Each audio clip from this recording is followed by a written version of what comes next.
Good evening and welcome to this special edition of Arizona Horizon. I'm Ted Simons. Tonight, what counts? An Arizona Votes Forum. The 2024 election is in the rearview mirror. There were fewer issues, including claims of fraud, than the previous two national elections, but does that mean that election denialism is a thing of the past? We've asked a bipartisan panel of election officials, past and present, to join us for a discussion on the state of the state's elections and where we go from here.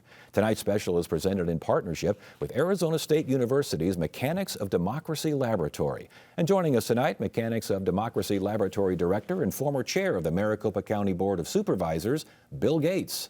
Also with us, the current chair of the Maricopa County Board of Supervisors, Thomas Galvin.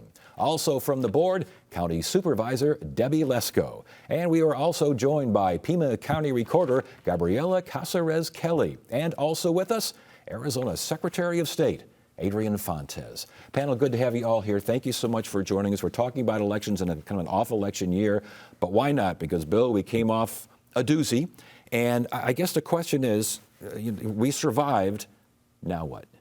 Yeah, we did. We had very successful elections that were run across Arizona. And some really good news. Polling was done of our citizens and how they felt about the election results, actually the running of the elections, and they felt good. So that's encouraging, both for Republicans and Democrats. But of course, the question is, next time around, if the results are different, will we see different results in how people feel about those elections? So some good news, but might still be a little too early to tell. Yeah, Thomas, what'd you see as far as 2024, and why was it so uneventful? Well, it was uneventful because you had candidates accept the results of the elections in all races and in both parties. But also here in Maricopa County, we did a great job in running elections. And we had three substantial elections to oversee and run last year. We had the presidential primary, we had the July primary, and we had the November general election. There's a lot of planning and preparation that goes into running these elections years in advance. And our team just did a phenomenal job and pulled it off with minimal complaints. Yeah, Debbie, obviously new to the Board of Supervisors, and elections kind of making a big focus on that so far. From what you've seen and from what you've heard from last year, your thoughts? Well, I guess I'd like to say that I love who won the presidential, so that makes me happy. But, you know, I am so far very impressed with the way that the county runs elections. Now, of course, I have pushed for, and we got an audit of the election processes in Maricopa County, because we want to make sure that everything is done right. And if there are needed reforms, then we can change them or go to the state legislature. As far as Pima County, Southern Arizona, what did you see? Was anything different in 2024 substantially than the previous two elections? Because I know Maricopa County, we had a whole lot of things going on up here. We had a number of issues, delayed ballots due to issues within the county. But other than that, we felt like people were very informed about the voting process. We felt like people were very happy to participate. And we had a lot of lines. We had a lot of lines of folks, but there was this feeling of excitement, I think, for the most part. I don't think that there was complaints. People were generally just very excited to participate. And Adrian, again, we're hearing success stories here, certainly compared to 2020 and 2022. Why do you think that is? Well, we prepared. We endeavored across the state to make sure that all of the counties had the resources that they need. We worked very carefully with federal, state, and local law enforcement, supply management, county managers, just about everybody who's involved. We did tabletop exercises. And I think one of the things that's really important and one of the biggest unsung successes is that all of that culminated on Election Day in something quite extraordinary, and I don't think a lot of people realize. There were about 15 bomb threats on Election Day in 2024. And we saw, but for the occasional lines that happen sometimes, minimal disruptions to our election system. In fact, most people don't even know that that happened. And that's because we coordinated this training with all of those partners. All of the counties participated. I think Arizona's election administration team, in spite of the newness of so many of them, because we've had such turnover, did a phenomenal and outstanding job, and I'm just glad to have been part of the team. Sticking with you then, is election denialism as we've known it dead? I think as we've known it, it is. I genuinely believe that. I think it is, however, morphing into something different. And I worry about what that different thing is. I could speculate, but I'm not really sure. But it can't be something that folks really hang their hat on anymore, because guess what? We're running audits. We're doing a lot more training. There is a lot more transparency than there's ever been. Moreover, the public understands our systems better because we communicate better about how they run. And that's a credit to everyone here. Gabriella, do you agree with that? Do you think the communication help matters in 2024? I do. I think that the public's need to have an explanation of the process and to understand the policies and procedures, I think that's front line. I think the demand is there. They're actively seeking it, and we're responding to that. We're making sure that all of that information is publicly available and easy for people to understand.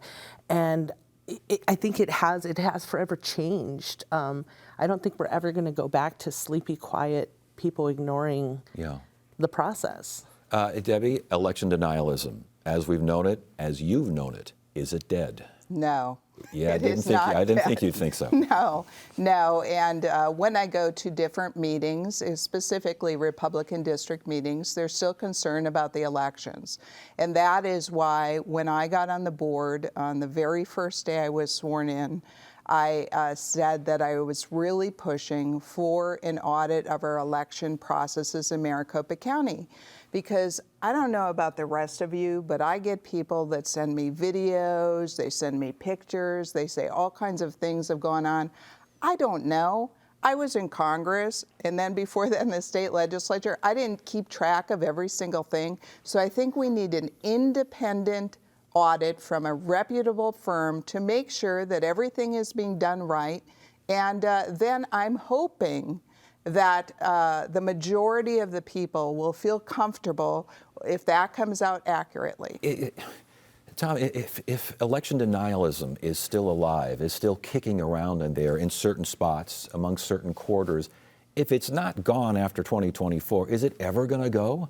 Well, I think what we should be worried about is what we can control. And as Supervisor Lesko said, that we are now doing a really comprehensive review of our own procedures. But having overseen elections over the last few cycles, I really will, put together people in three different buckets. Is the people who do accept the results of the elections feel satisfied that we're doing a good job, the people with legitimate questions who want to see us do better, and then obviously you're going to have that very small segment of people I call grifters who are just trying to make money off of it. But what can we control? We can control the aspects to make sure that elections are safe, secure, and transparent.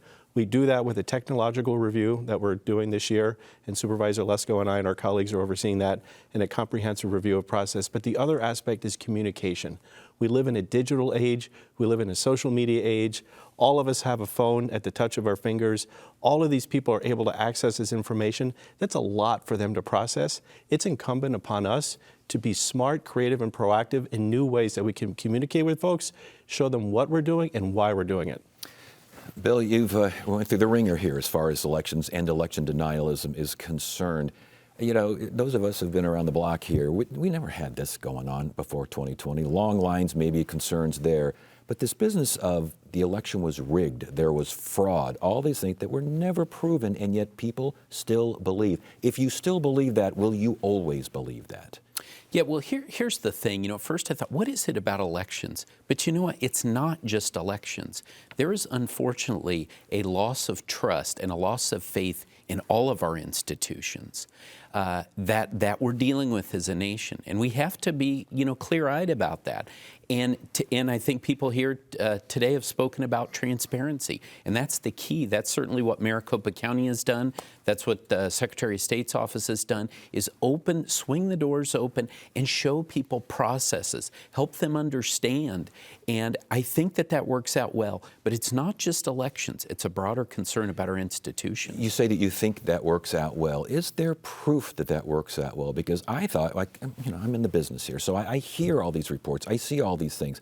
it seemed like a lot of information was communicated, and yet you still have the holdouts. Well, again, I think, there are people that you're not going to be able to reach. What I'm interested in are those people who have open minds, and in particular, someone who maybe has a family member who will not look at maybe they won't turn on Channel 8 and watch this program, but maybe they'll talk to their family member who has had access to the facts about the information about how elections are really run. And maybe they can have a discussion at Thanksgiving dinner that will open their eyes just a little bit, and maybe we will then still have a chance to bring that person along. Debbie, those people that you meet, are their eyes ready to be opened, or are they convinced that there's skullduggery going on? I think a majority of the people that I meet with are open-minded. Now, there's a section of people that I don't think we're ever going to change their mind. Quite frankly, if God himself did the audit, they might not trust the audit. But I think most people are reasonable. And I've been going around, I call it the road show. And I go around talking about what state law guidelines are in elections, what can be done and what can't be done. For instance, there's some people that say they want election day only voting. And I said, okay, Debbie Lesko cannot do that. The county supervisors cannot do that. The state legislature needs to change the law. Other people say, we want all hand counting. I say, okay, that's a state law that is automated tabulation. So if you want hand counting, you have to go to the state legislature and change it. So I'm just trying to inform people of what the laws are, what the division is between the county recorder and the election department under the Board of Supervisors. And most people are accepting of that. Not everyone, though. No. Andrea, is this just a little bit of knowledge is going a long way with folks? They think they know what they're talking about. They think they know the intricacies, but they really don't. Well, look, the question really is, do we, I think Bill made the right point. Do we have faith in these folks who take an oath to uphold and protect the laws and the constitutions, the U.S. Constitution, the state constitution, to do the jobs that we pay them to do? The four of us sitting here are paid by taxpayers to do specific jobs. I think we do them well. We may have differing opinions on politics and all that stuff, but at the end of the day, the folks who run our elections are our neighbors. They're regular folks as well. And so do we believe that they're doing well? Do we trust that they're going to do the job? And that lack of faith, or that diminishing faith that Bill was talking about, is of great concern. Because at the end of the day, we trust when we're driving down the highway that the folks in the other lanes aren't going to swerve in front of us. We trust that the county health inspectors are going to take care of our restaurants. And we trust that all of these folks who live with us in our society are going to do their jobs. It's this one piece, though, that I think is most damaging, because it is the most impactful across the board and it touches everyone. I'm hoping that we can learn to have faith again in one another, regardless of political differences, and get back to the place where we can really kind of hold our neighbors up to that sort of faith and dignity that I think pretty much all of us deserve. Yeah, the idea of trust and the lack of trust, are you seeing that down in Pima County? Absolutely. We get questions about things like, why are you using vehicles with out-of-state driver's license plates? Things like that. People are questioning, and that has to do with rental cars, because the county doesn't have enough for us to borrow. And so, the questions that we're seeing come through our door are very, they're very elevated. They're very close. But I think that the more we're able to explain the process, having a voter call in and being able to say, let me take a look at your voting record. And maybe they didn't even recognize it, like, oh, that's something you can do. You can find out exactly where my ballot was and when it was mailed and when it was received back. And once they understand that we have all of that information documented, or that we have 5 of the last 5 transactions or more of their voting record and the documents that go along with it, they feel a bigger sense of relief, and they walk away often feeling confident about the process. One of the reasons that so many people don't feel confident about the process is that it seems like it takes an awful long time to get winners either announced by the AP or the official results. And Tom, I know you're big on this. You've been pushing for a plan to get, I think it's called your 95-in-1 plan. You can explain that. Explain that if you will. And again, the idea of why is this now so important compared to years past? Right. Well, your question is regarding how fast are we going to be counting election tabulated votes after Election Day. Right now in Maricopa County, it takes us about 10 or 14 days after Election Day to get everything totally wrapped up. The problem for us, as I have noticed, within 48 hours, the rest of the country starts getting wobbly and starts asking questions. You even have business people in the business community saying, hey, what's wrong with Arizona? And I would hate for anyone outside of our state to say, what's wrong with you? But it is a function of state law. And I believe that we should and could have 95% of votes tabulated by Election Day. We do that by moving the cutoff date for late early drop-offs. This is when people are dropping off early mail-in ballots on Election Day, which defeats the whole purpose of early mail-in voting. Also, I think we need more government buildings to host polling sites because we're going to have more people voting in person. And I really believe that we should have in-person voting on the Saturday and Monday before Election Day. The reason why I'm doing this, most of all, is not because of people who are concerned about when races are called. I have a concern for our election workers and our volunteers.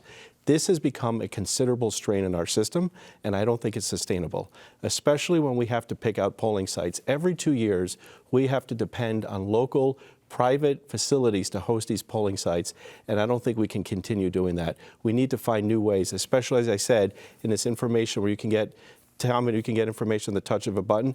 People are ready to hear results as soon as possible. Bill, does that make sense to you, especially when critics will say, wait a minute, we don't do anything to at all compromise accuracy, and they think that this might compromise accuracy? Well, I know certainly from my experience in the 2022 election when I was the chair, we heard this from all around the country. Why is it taking Maricopa County so long? So I appreciate Tom's leadership as well as Supervisor Lesko's leadership on it. But what we have to make sure is we're having an honest discussion on this and people understand the ramifications of it. When you do that, you may have, despite the best efforts of trying to educate people that they're going to change the rules, you might end up having longer lines on Election Day, or it might be less convenient for folks. So I think it's good to put this on the table, but we need to have a full discussion as a community, as a state. And getting back to this central question, what is it that we're most focused on as voters, right? Is it the speed with which the results come in? Is it the accuracy? Is it voter participation? We need to look at all these things and have an honest discussion. Ted, I think what's really important here is that this is kind of a case of the tail wagging the dog. When the networks make their call, they're making their best estimate. And that's what everybody's talking about, results. Those aren't official results. We have to have an honest conversation. Just because a network makes the call doesn't mean that's what the result is going to be. And we've seen it time and time again, cycle after cycle. Arizona was once very comfortable. When John McCain was winning elections by 30, 25 points, you could make the call and that was that. But we have a changing demographic, a changing politics in Arizona, and now the margins are tighter. So they can't make the call that quickly. That makes some people uncomfortable. The reality is this: I don't think that we should be making policy that impacts voters' ability to vote the way that they like doing and the way that they've done for years and years, just because the networks want to make their call quicker, because that's what this proposal does. So Tom and I disagree on this, respectfully, of course. I think we ought to find different ways to make this quicker if we need to, but I don't know that we need to. I think we can talk about it differently and continue to educate the public to make sure they understand what those results are. They are unofficial network predictions. Those late early drop-offs, though, every recorder I've ever interviewed just hates them and says it really mucks up the system. You agree with that? We had about 15,000 in this last election cycle, which was about 3% of all ballots cast in Pima County. That isn't the major issue with the delay in results. And, with all due respect, we do serve the people, we serve the voters, we don't serve campaigns, we don't serve the media, right? And so, it's Arizona has voter-friendly policies, and that is, I think, should be celebrated. And I think,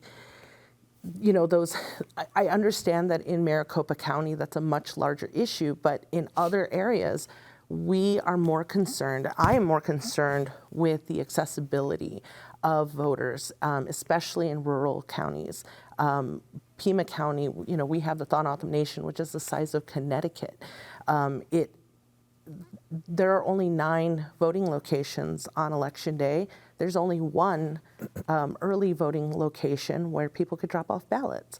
That poses a considerable roadblock to people participating in our democracy. What do you make of this, Debbie? I mean, Well, obviously you're new to the board, but this is an important issue. In Maricopa County, the reason that it takes longer to get the results is because we have so many people, hundreds of thousands of people, that drop off their mail-in ballot that they requested, and they don't mail it in. Instead, they wait till the last minute on Election Day and drop it off. Well, all of those signatures on the outside of the envelope have to be verified. All of this takes a long time. So Tom and I really were supportive of the legislation that went through the state legislature this year that was vetoed by the governor, because it would have sped up the results, and we would have got 95% of the results by election night. I think it's reasonable, and if people want to mail it in, they can mail it in. If they want to go in person, they can go in person. But we should expect that people, if they want the results right away, they need to either mail it in or get it in by Friday of the day before the election, Friday before the election. How do you respond to that? Well, again, this is the tail wagging the dog. We're not talking about actual election results. We're talking about predictions by networks. It's not quicker results. We've had 10 to 14 day results in Maricopa County for decades, but how many more voters do we have? Literally millions. And so when you think about the work that we've done, the amount has increased so much, and yet our timelines are basically the same. The election department has done a bang-up job really making these processes go a lot quicker. And so I think we really need to kind of take a step back from this particularly exciting talking point and look at it for really what it is. Ted, I think we really averted disaster here, because what if we had 7 swing states last year in the presidential election, all 7 swung one way, but what if this presidential election came down to Arizona? It would have come down to Maricopa County. It would have made 2020 look like child's play. I think this is important from an operational standpoint. We do believe, Debbie and I, that we have to do what's best for voters, and we think this actually does what's best for voters, because of those things that I outlined, they actually provide more accessibility for voters with increased ability to vote in different locations and opening up the days you can vote in person. What do you make of the final idea, the law that's there, the 95 and 1? Is it time to make that change? Honestly, I think that, Adrian is right. We need to figure out, we want to make sure that the tail isn't wagging the dog. We need to make a decision, come to a consensus as a state, as a county. What is it that's most important? I think that the concern is that we could do this and then we find out we now have long lines on Election Day. We need to be ready for that. If you educate properly and people hear it, you won't, but we have to make sure there will be some unintended consequences. And real quickly, I want to get to cybersecurity. We'll start with you. The idea of cutting funding to cybersecurity, whether it's state or federal, and we see what's happening there. How confident are you that we are ready and protected in terms of cybersecurity? Well, we have been prepared in the past few elections very well because of great partnerships between county, CISA, so the federal government, the state government, the Secretary of State's office. I'm concerned by what we're seeing coming out of the new administration, cutting funds for both partnerships between the federal government and state and local, as well as cybersecurity. So I'm concerned, and we need to, again, have an honest discussion on this as well. Gabrielle, are we ready if those federal funds go away? We're doing our very best. We're having to get creative with our funding sources. That's for sure. And I think that, we're going to continue to rely on our partner, our community partners, to try to get where we need to be. But the lack of funding and lack of infrastructure and lack of investment in elections should be startling to everyone. I think that, we have offices that are operating out of buildings that are too small. We have, low-paid staff, high turnover. It's a stressful job. We need to have meaningful investment in elections if we're to continue to have an election every single year. Maricopa County ready for this if this happens? We are ready. Maricopa County has a robust cybersecurity program. It is quite impressive. And the thing is that we get attacked daily by Russia, Iran, and China. These are our adversaries. And every single day, they're trying to undermine our systems, not just Maricopa County, but all counties around the country. But ultimately, the buck stops with us. So we have to be responsible for what we oversee and maintain. But if there's a question of funding, then I think we should be talking to the state legislature and the governor. If you need it, go talk to them at the state capitol, because they need to be invested in this as well. They're the ones who pass the state laws, but they want us to implement it. But Maricopa County is quite secure in terms of its cybersecurity profile. Are you comfortable with funding for cybersecurity being cut? I think we're going to do a good job in Maricopa County. I mean, I work with Republicans and Democrats in Congress. They're all concerned about cybersecurity, not only for elections, but for other things. So we have invested in that. But we also have to realize we have a $37 trillion debt in the federal government. And so there are going to have to be cuts. Whether that's to cybersecurity or something else, I don't know. But the states and the local governments are just going to have to pick up the slack. All right, state elections, Chief. You comfortable hearing that? No, I'm not comfortable at all. It's as if the drawbridge has been opened and the Russians and the Chinese and the Iranians and the North Koreans are being invited to mess with our elections. Because while Maricopa County may be very well prepared, and I was a Maricopa County recorder, they've got an incredible information technology and security system. Kudos to them. What about Greenlee County? What about Pima County? What about Apache County? And they all connect to a state system that is perennially underfunded. And so I would agree, the state needs to step up. But also, while the Trump administration has the ability to shuffle the deck chairs and move people around, the cutting of services is devastating to our security profile for elections across the board. And so let them do what they got to do, but we haven't seen a plan on how they're going to bring those folks back and bring those systems back that we desperately need. Is that something that you would be going to court over? Well, we have already written letters. So I've written some sternly worded letters to the Department of Homeland Security, to the President, and to our congressional delegation. We're fighting like hell to make sure we can continue to secure Arizona's elections, and working with secretaries in a bipartisan way across the United States of America. There are deep and serious concerns that we are vulnerable, and it's not going to be through folks that are well-funded like Maricopa County. It's going to be through some of our Achilles' heels. Bill, I want to give you the last word on everything here as we've discussed. And panel, thank you again for joining us. This has been a great discussion. It's weird to talk about elections at this time of year, but you have to, considering what's happened and what's happening, likely to happen in the future. Are you confident that the roughest waters are behind us?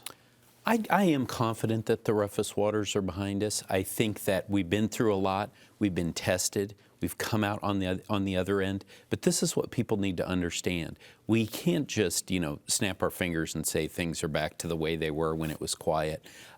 We have a new level of scrutiny to elections, and that's okay. People deserve to understand elections, but people who are in elections, it's a tough job, and we need to thank them. We need to appreciate what they do, because it is truly the foundation of our democracy. Well, I want to thank you, and I want to thank our panel, our guests. Thank you so much for joining us. It's been a great discussion. Thank you for having Good us. to have you. Thank you. And I'm Ted Simons. Thank you so much for joining us on this special edition of Arizona Horizon. You have a great evening.